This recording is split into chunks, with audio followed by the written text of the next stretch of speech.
नमस्कार विद्यार्थियों, आपका स्वागत है हमारे चैनल ए के बायोलॉजी जोन में। आज हम एक बहुत ही दिलचस्प विषय पर चर्चा करने जा रहे हैं, मानव कल्याण में सूक्ष्म जीव। जी हाँ।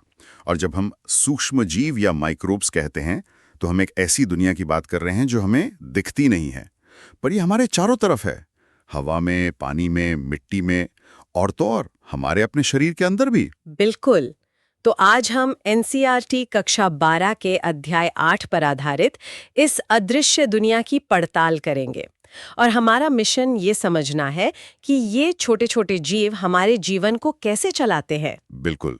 तो सबसे पहले ये समझते हैं कि जब हम सूक्ष्म जीव कहते हैं तो इसमें कौन कौन आता है। हाँ, क्योंकि ज्यादातर लोग सिर्फ बैक्टीरिया के बारे में सोचते हैं। सही, लेकिन ये समूह बहुत बड़ा है।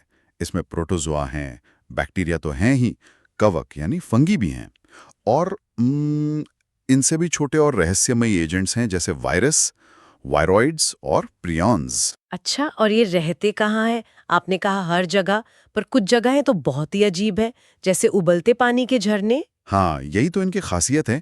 ये सर्वव्यापी हैं। कुछ सूक्ष्म जीव तो 100 डिग्री सेल्सियस से भी ज्यादा तापमान में, मतलब उबलते पानी में आराम से रहते हैं। और कुछ बर्फ के नीचे। जी, और कुछ गहरी मिट्टी के नीचे जहां ऑक्सीजन भी नहीं है। इन्हें एक्सट्रीमोफाइल्स कहते हैं। ये असल में पृथ्वी के असली सर्वाइवर हैं। कमाल है। चलिए, इन चरम जगहों से निकलकर अपनी दुनिया में आते हैं।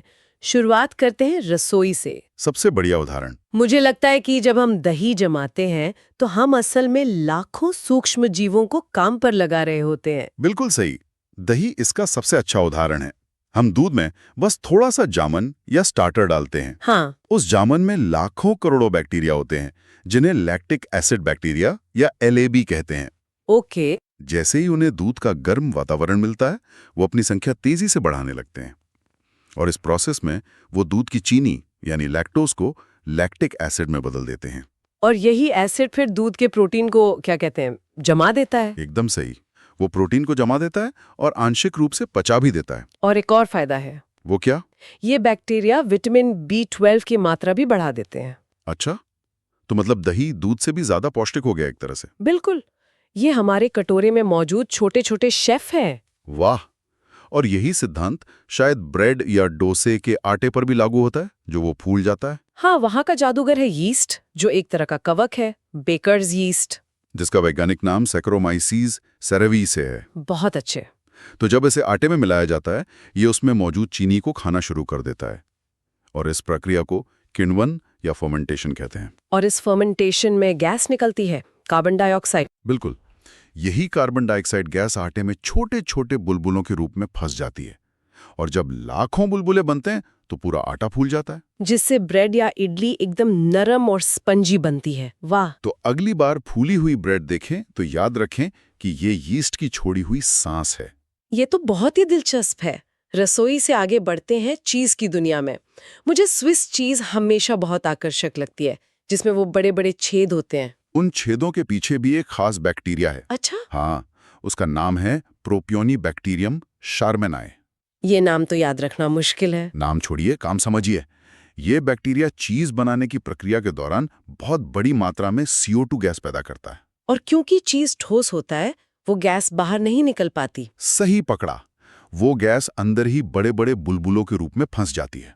बाद में जब चीज को काटा जाता है तो वही बुलबुले हमें छेदों के रूप में दिखते हैं। मतलब वो बैक्टीरिया के छोड़े हुए गैस के जीवाश्म बुलबुले हैं।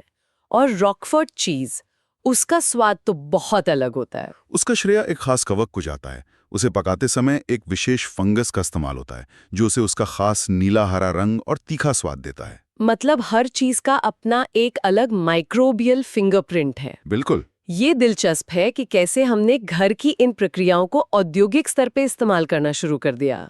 मतलब जो फर्मेंटेशन घर पर होता है, वही बड़े स्केल पर वाइन और बियर इंडस्ट्री का आधार है। आपने बिल्कुल सही पॉइंट पकड़ा है।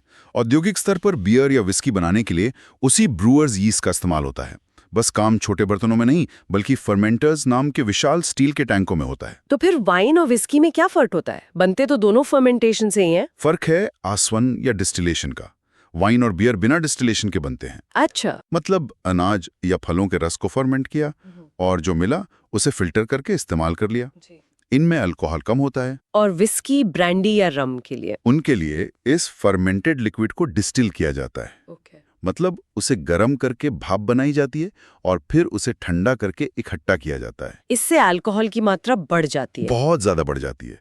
तो प्रोसेस वही, बस एक अतिरिक्त स्टेप उन्हें पूरी तरह बदल देता है। फर्मेंटेशन से आगे बढ़ते हैं।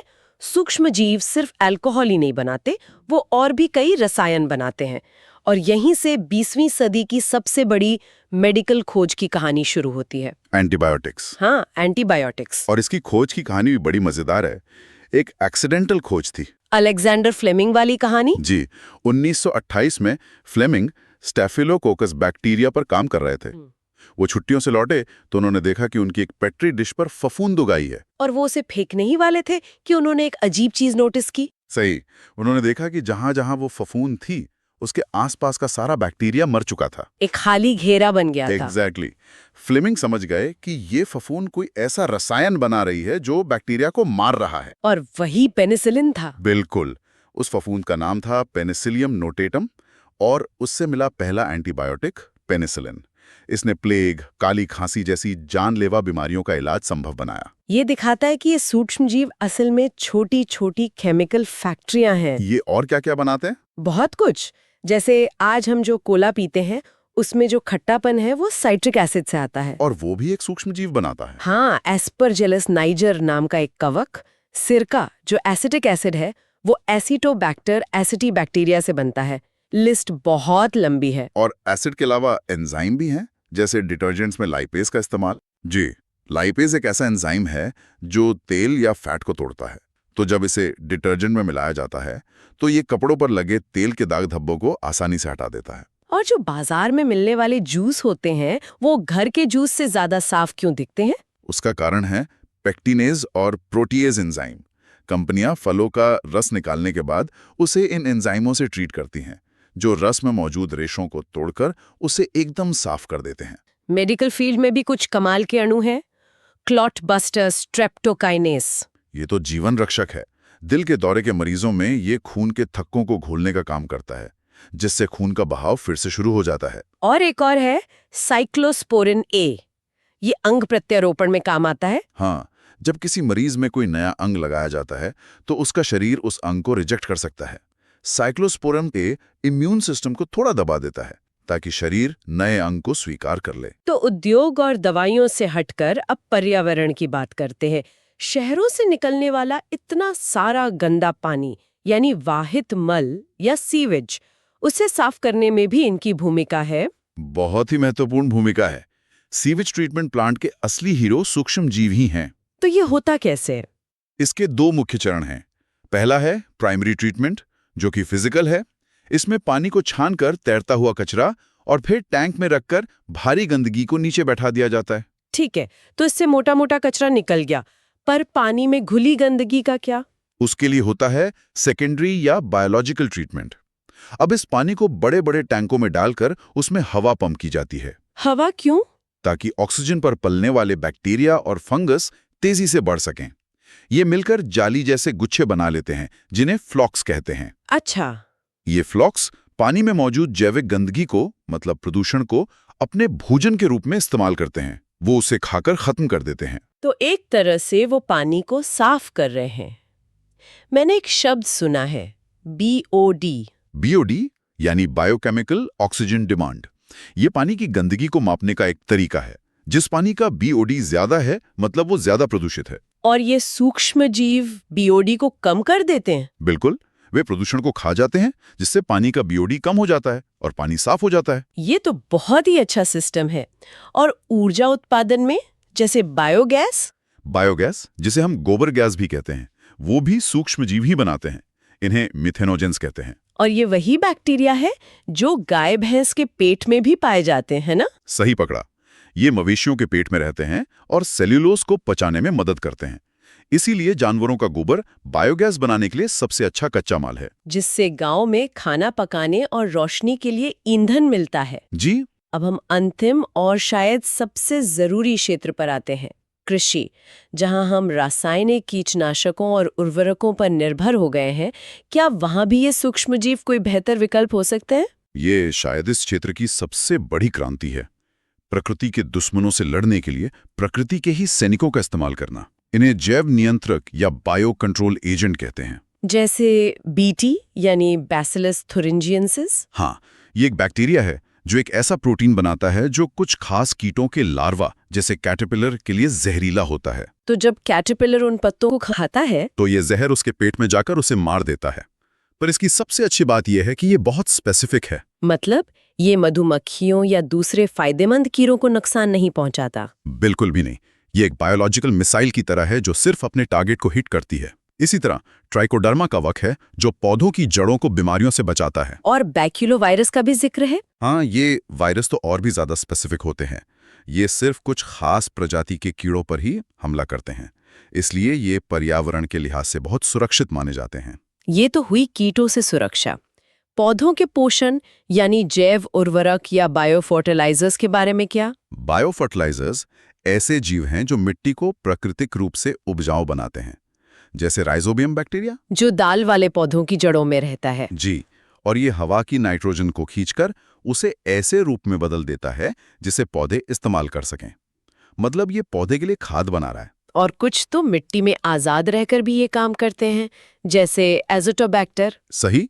और एक और महत्वपूर्ण नाम है माइकोराइजा। ये कवक और पौधों की जड़ों के बीच की साझेदारी है। ये फंगस मिट्टी से फास्फोरस जैसे पोषक तत्व सोखकर पौधे को देता है। तो आज के इस चर्चा से एक बात तो साफ है, ये सूक्ष्म जीव जिन्हें हम अक्सर बीमारी से जोड़ते हैं, असल में हमारे ग्रह के गुमनाम हीरो हैं। बिल्कुल। हमारे खाने से लेकर दवाइयों तक, पर्यावरण को साफ रखने से लेकर हमारी खेती तक, हर जगह ये अदृश्य सहयोगी चुपचाप अपना काम कर रहे हैं। वाकई ऐसा लगता है जैसे हम एक विशाल जटिल मशीन के ऊपर रह रहे हैं और इसके सारे छोटे छोटे पुर्जे यही सूक्ष्म जीव हैं। और शायद भविष्य की सबसे बड़ी चुनौतियों जैसे प्रदूषण या खाद्य सुरक्षा का समाधान भी इन्हीं छोटे छोटे जीवों के अंदर छिपा है। इस पूरी चर्चा से एक सवाल मेरे मन में रह गया है। हमने उन सूक्ष्म जीवों की बात की जिन्हें हम इस्तेमाल करना सीख गए हैं, लेकिन कहते हैं कि पृथ्वी पर 99% से ज्यादा सूक्ष्म जीवों के बारे में तो हम कुछ जानते ही नहीं। सही बात है। सोचिए, उस अनदेखे अनजाने संसार में और कितने रहस्य और समाधान छिपे होंगे जो बस खोजे जाने का इंतजार कर रहे हैं। अगर आपको ये लेक्चर पसंद आया हो तो वीडियो को लाइक करें, चैनल को सब्सक्राइब करें और अपने दोस्तों के साथ शेयर करें। धन्यवाद।